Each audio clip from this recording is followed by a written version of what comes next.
I'm Edie Lush, Executive Editor of Hub Culture. Absolutely delighted to be here with longtime collaborator, William McDonough. Thank you very much. Privilege. We are standing in front of the iconic Ice House, innovation for the circular economy. No one walking down this promenade has any doubt who invented it. Now, what I'm really interested in is how you're thinking, or how the world's thinking about circularity has evolved from your original idea of cradle to cradle to the circular economy to what are we thinking now?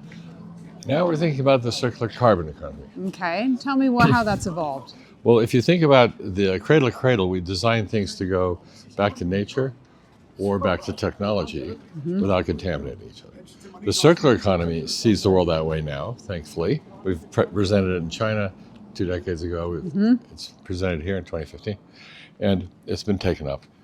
But the thing that worries me now is that I think we're frightening our children. Okay. And we have very strange language. We call carbon the enemy when we are carbon. That's strange. It's the source of life. So carbon is not the enemy, it's just that how we use it, especially when we use it as fuel, is highly problematic. And so what I'm looking at in the circular carbon economy is we take materials that belong in nature, and they are powered by the sun and water and so on, and that's the regenerative biosphere, and it can regenerate. And for solutions to climate problems, nature-based solutions are very elegant, Beautiful. natural, right? Natural, It yeah. should be encouraged everywhere, regenerative agriculture and so on. But we've also got, within our technology, we can say it's circular. So if somebody says, I hear circular, I hear regenerative, what is it? Right. It's both. It's both. Nature is regenerative, humans can be circular. So for humans, we really are designing these things like a camera or a building. It's what we call a product of service. It's technology in the service of human attention and need. So when we look at something like a building, I design them as technical nutrients for the future. Right. And so instead of designing for end of life, we say design for end of use, because it's what we call a product as a service. Once the service is fulfilled, then what is the next question? The next question is literally, what's next? So we design for next use. I don't design for use, I design for its next use, past the one I'm being assigned in the current moment. So this building has been used 7 times.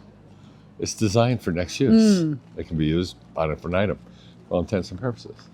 It comes apart in little pieces, goes into a box, comes out, Goes back performs, up. goes away.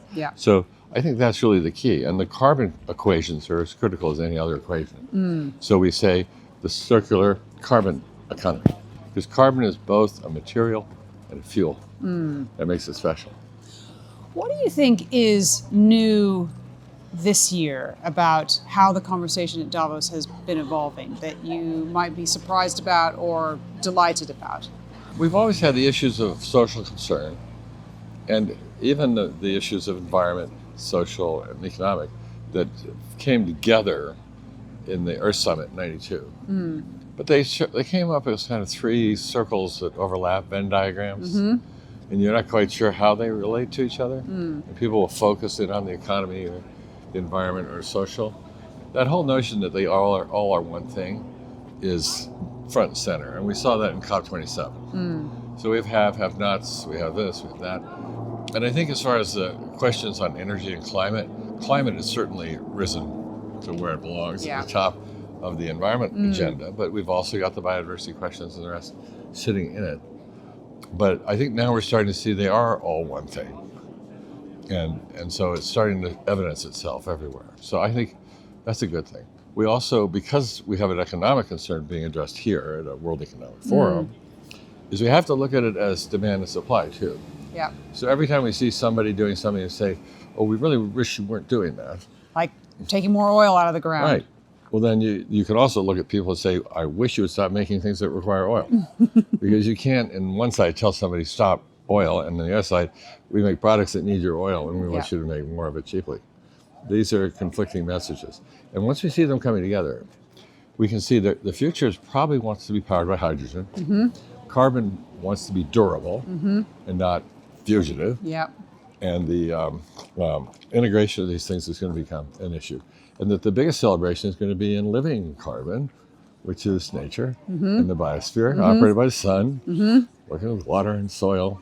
So I think it's becoming clear. Encourage nature everywhere all the time. Bring it back everywhere. Second is to deal with social questions in a very generous way. And then thirdly, get our technical act together. We need design humility. It took us 5,000 years to put wheels on our luggage. Do you know that we went to the moon before we put wheels Did on we? our luggage? Wow. Yeah, it took 20 years. And then we put wheels on luggage and then... Do you think a woman invented the wheels on No, it was luggage? an airline pilot. Okay. Yeah, and he just wanted to carry stuff in the cockpit, effectively and efficiently. Right. But then we put 2 wheels on luggage. It took us 20 years to put 4 wheels on our luggage. Right. Do you know how many wheels you have now? 8. Right? So we went to the moon before we had wheels on luggage. Right. We're not that smart. Right. All right, Bill McDonough, thank you so much for stopping by. Thank you for your partnership with Hub Culture. See you in 2024.